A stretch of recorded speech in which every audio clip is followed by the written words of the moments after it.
If you want more deep dives like this, join the community by hitting subscribe right now. Today, we're gonna talk about Venezuela's vertical slum. 1990. A billionaire starts building Latin America's tallest skyscraper in Caracas, Venezuela. Then he dies. The tower sits abandoned.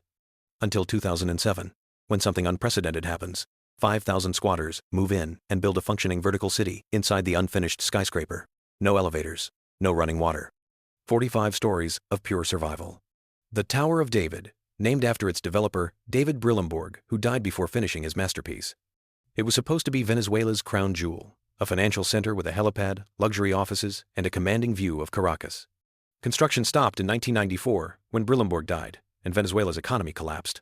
For 13 years, the third tallest building in Venezuela just sat there, empty, unfinished. No windows, no electricity, no elevators. A 45-story concrete skeleton in the heart of the capital.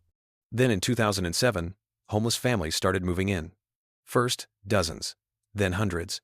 By 2014, nearly 5,000 people called it home. They created something architects never imagined. A vertical slum, with its own rules, economy, and government. Here's what makes it insane. To reach the top floors, you climb 45 flights of stairs. There are no elevators, they were never installed. Residents converted the elevator shaft into a motorcycle ramp. Motorbikes taxi people up and down for a fee, zigzagging through the concrete shaft. No running water above the 22nd floor. Residents haul water up daily in jugs. Some floors have makeshift shops, churches, even a dentist office. The 28th floor had a gym. Laundry hangs from balconies with no railings. 300-foot drops to the street below. The tower developed its own micro-society. Residents elected leaders for each floor. They established rules. No drugs, no crime, contribute to maintenance. Break the rules, you're out. Electricity was stolen from the city grid. Residents ran illegal cables up through the floors, creating a tangled web of wires.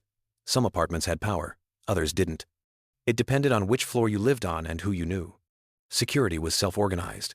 Residents posted lookouts to warn of police raids. The Venezuelan government tried evicting them multiple times, but gave up. Where would 5,000 people go? The tower became untouchable. Businesses emerged. Ground floor had bodegas selling food. Mid-levels had beauty salons and repair shops. Upper floors were residential. Rent was charged. Squatters renting from other squatters. A full economy inside an unfinished building. If stories of architecture evolving in unexpected ways fascinate you, subscribe to Unbuilt Visions. We explore buildings that took on lives their designers never imagined. Drop a like if this story surprises you. Now, here's what finally happened to the tower. But it was also dangerous. No fire safety, no building codes. Kids played on floors with no walls. Falls happened, fires happened, crime, despite the rules, happened. The tower was a miracle of human adaptation and a humanitarian disaster simultaneously. In 2014, the Venezuelan government finally acted. Not with force, with housing. They built subsidized apartments and peacefully relocated most residents.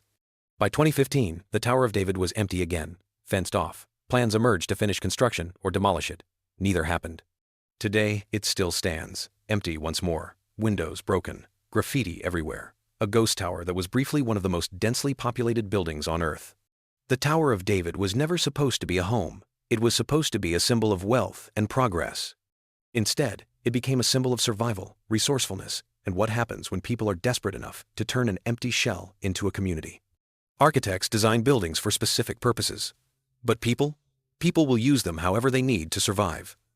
The tower proved that architecture isn't just about design. It's about adaptation. This was Unbuilt Visions, the architecture that became something else entirely.